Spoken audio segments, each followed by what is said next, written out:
안녕하세요. 아나운서 허연주입니다. 목포 여수 MBC가 공동으로 제작한 다가온 뉴스 시간입니다. 이번 주는 학생들의 협업과 창의력을 일깨워주는 전남 창의도전 페스티벌 소식과 드론을 활용한 섬 지역 상시 순찰 시연 소식을 준비했습니다. 함께 보시죠.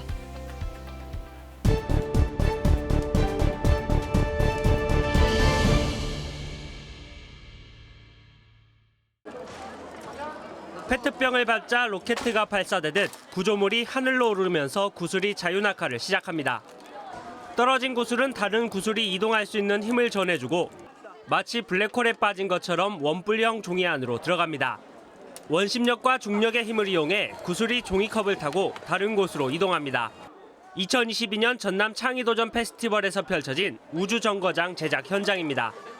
학생들은 빨래 건조대와 다양한 재료를 가지고 5개의 구슬이 마지막 도착점까지 모이는 경로를 상상하며 길을 만들었습니다. 머릿속에 있는 생각을 직접 제작하다 보니 어려운 점도 많았습니다. 생각보다 구슬 굴리는 게 저희가 생각한 방향대로 안 되는 게 있었고, 그래도 막상 친구들이랑 같이 해보니까 잘 맞았던 건 있는 것 같아요. 돌아가는 부분과 이제 아랫부분이 충격을 흡수해서 잘 떨어져야 하는데 그 부분에 문제가 살짝 있어서 그 부분을 열심히 해결해보고 있습니다. 이번 행사는 전남 지역 초등학교와 중학교 학생 62개 팀 258명이 참가했습니다. 특히 교과서에 나오지 않는 새로운 문제들을 만나고 팀원들과 함께 고민하면서 창의력을 발휘해 문제를 해결해 나가는 데 그 취지가 있습니다. 학생들의 창의력 향상을 위한 다양한 프로그램은 더욱 확대될 예정입니다. 우리 청소년들이 각자 가지고 있는 재능이 깨어날 수 있도록 미래 산업 프로그램과 발명교육 과정을 신설하여 초, 중고에 필요한 예산을 적극 지원할 계획입니다. 올해로 8회째인 전남 창의도전 페스티벌. 아이들의 창의력과 과학적 사고를 키우는 미래인재 양성의 요람으로 자리 잡고 있습니다. MBC 뉴스 박종호입니다. 이른 오전부터 재활치료센터가 환자들로 가득 찼습니다. 간단한 온열 치료부터 도수 치료까지 환자들이 각종 기구와 물리치료사의 도움을 받아 재활에 몰두하고 있습니다. 10여 명의 전문 의료진이 20가지의 각종 재활치료를 하고 있습니다. 지금 근골격계부터 중추신경계 손상, 다음에 소아 환자부터 노인 재활까지 0세부터 99세까지 사실 모든 분야에서 참여를 하는 치료 분야고요. 영암의 한 병원이 전문 재활치료센터와 병동을 개설한 것은 2년 전. 농어촌 지역에 재활치료센터를 만드는 것 자체가 큰 도전이었습니다. 전문 의사와 물리치료사 등 재활치료 의료진을 구하는 것부터 쉽지 않았습니다. 이왕 재활치료를 할 거면 재활학과 전문의와 제대로 된 시설, 그다음에 제대로 된 인력을 투자하자는 생각에 이렇게 시작하게 되었습니다. 환자들의 만족도는 높습니다. 굳이 도시병원까지 가지 않아도 가까운 곳에서 재활치료를 받을 수 있기 때문입니다.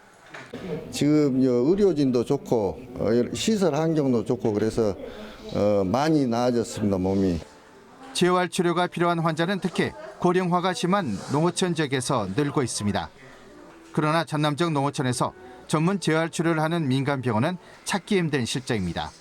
한 시골 병원의 도전이 날로 열악해지는 농어촌 의료 환경에 작은 빛이 되고 있습니다. MBC 뉴스 문현철입니다.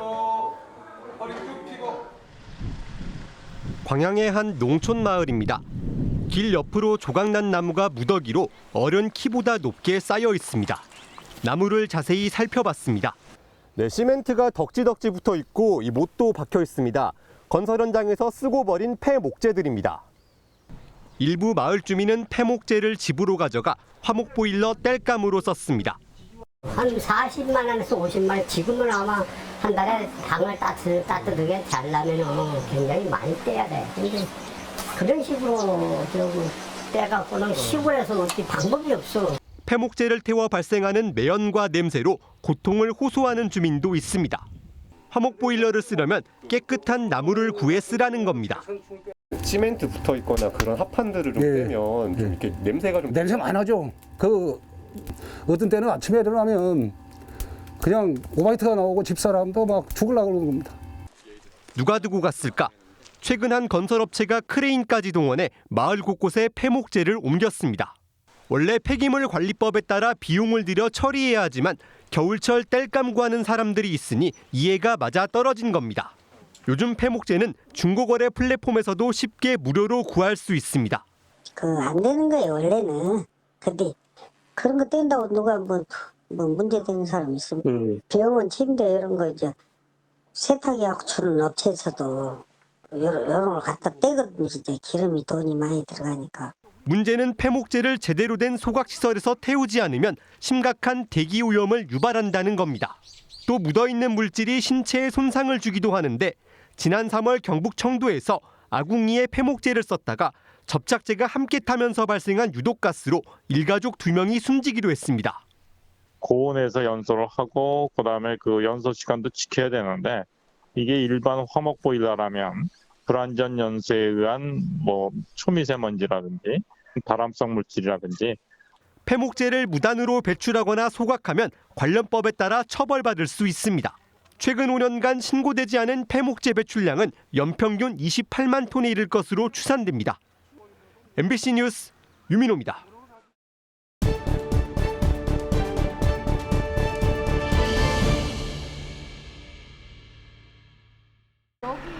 여수 문수지구의 한 주택입니다. 3m 길이의 나무 막대기 하나가 집 천장을 받치고 있습니다. 지붕이 내려앉는 걸 막기 위해 임시 방편으로 조치를 해놓은 겁니다. 원래 건물 안에 있어야 할 전선은 그대로 위험하게 바닥에 방치돼 있습니다. 집수리 지원 사업이 중단되면서 문제가 속출하고 있습니다. 60세대 가운데 절반이 공사가 중단됐고 아예 시작도 못한 곳도 18곳에 이릅니다. 피해자들은 우리들이요. 그래갖고 집을 어중간히 조금 고쳐놓고 페인트하고 딴 것만 조금 해놓고 전혀 안 되고 있어. 빨리 좀 해결 좀 해주라. 우리는 죽겠다. 문제는 이뿐만이 아니었습니다. 다닥다닥 붙어있던 집 100여 곳이 철거되면서 남은 주택에는 벽에 금이 가고 틈새가 벌어지는 경우도 허다합니다. 이제 그 뒤에 집에 있는 뜯은 걸 갖다가 담벼락으로 싸면서 지금 새거든요. 그래서 지금 실리콘으로 임시 발라놨는데 시에서 해준다고 그래놓고 계속 안 해줘요. 도시 재생 사업 추진에 있어 전반적인 안전 조치가 미흡하다는 지적이 나오는 이유입니다. 오래된 가옥이다 보니 공사들의 문제점이 많이 야기되고 있습니다. 이런 주민들의 민원을 좀 잘 받아서 집수리 사업을 위탁받은 업체가 최근 재정 악화를 이유로 공사를 중단한 것으로 확인됐습니다. 여수시는 계약 기간이 끝난 뒤 내년 1월 업체를 다시 선정하고 하자가 있는 곳에는 추가 보수를 지원할 계획입니다. 계약 기간이라 있어서 10월 30일까지니까 조만간에 저희들도 다시 업체를 선정해서 다시 추진할 계획이 있습니다. 750세대가 거주하고 있는 여수 문수지구 주택단지. 도시 재생 사업이 늦어지면서 주민들의 불편이 가중되고 있습니다. MBC 뉴스 김담입니다. 급격한 인구 감소와 함께 고령화가 심각한 섬 지역은 치안이나 응급 상황 대처에도 사각지대가 많습니다. 이 같은 문제점을 해소하기 위해 행정안전부가 과학기술을 활용한 주민 공감 현장 문제 해결 사업을 추진하고 있습니다. 이 사업의 핵심은 장시간 비행이 가능한 드론을 활용해 섬 지역 치안 수요에 능동적으로 대처하는 것입니다. 오늘 같은 경우는 등량도라든지 공해, 상하도 이런 주민들의 특성적을 요구받아서 이제 그 항로라든지 그다음에 특성화된 그런 기능들을 지금 실증하고 있는 그런 단계입니다. 전국적으로 드론 관련 인프라가 가장 우수한 고흥에서 1차 실증 시연이 펼쳐졌습니다. 이 사업에 참여한 대한항공 측은 가솔린 엔진과 배터리로 2시간까지 비행이 가능한 특화된 드론을 선보였습니다. 순찰에 필요한 카메라와 경광 등 비상 대응에 필요한 탐조 등과 스피커도 장착했습니다. 엔진 하이브리드를 장착하고 있습니다. 그래서 2시간 비행이 가능하고요. 특히나 이래 섬 지역에 바람이 많이 불거나 그 극악한 환경에서 운영할 수 있도록 저희 기체 자체가 내풍성이 상당히 뛰어납니다. 비행 중 현장 상황을 실시간으로 경찰 통제센터로 영상을 전송하는 영상 보안 전달 시스템도 적용됐습니다. 양식장 어구 도난이나 입도객들의 쓰레기 무단 투기 감시, 여름철 열사병 환자 수색 등 섬 지역 주민들의 다양한 수요에 맞게 드론의 임무를 차별화하는 방안도 모색됩니다.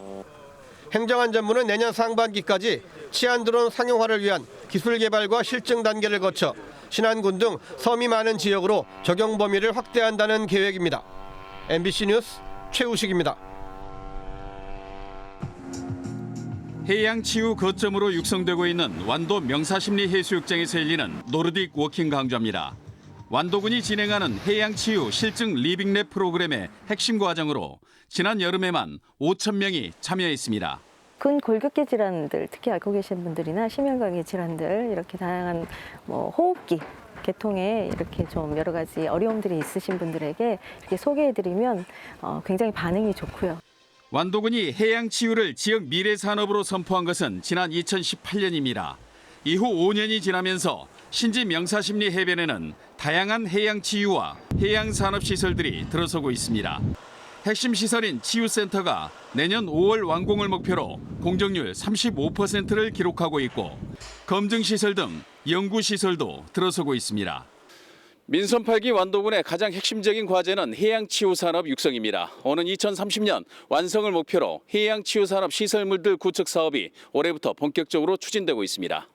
해양 바이오 등 기업 유치도 순조롭지만 토지 매입의 어려움 등으로 숙박형 치유시설 유치는 쉽지 않은 상황입니다.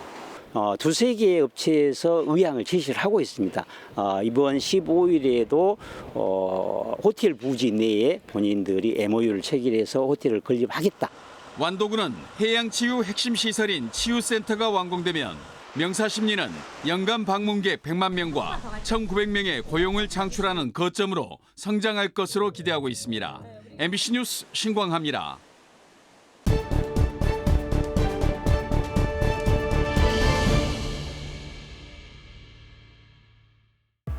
오늘 다가온 뉴스 어떻게 보셨나요? 다음 이 시간에는 더욱더 풍성한 소식으로 찾아뵙겠습니다.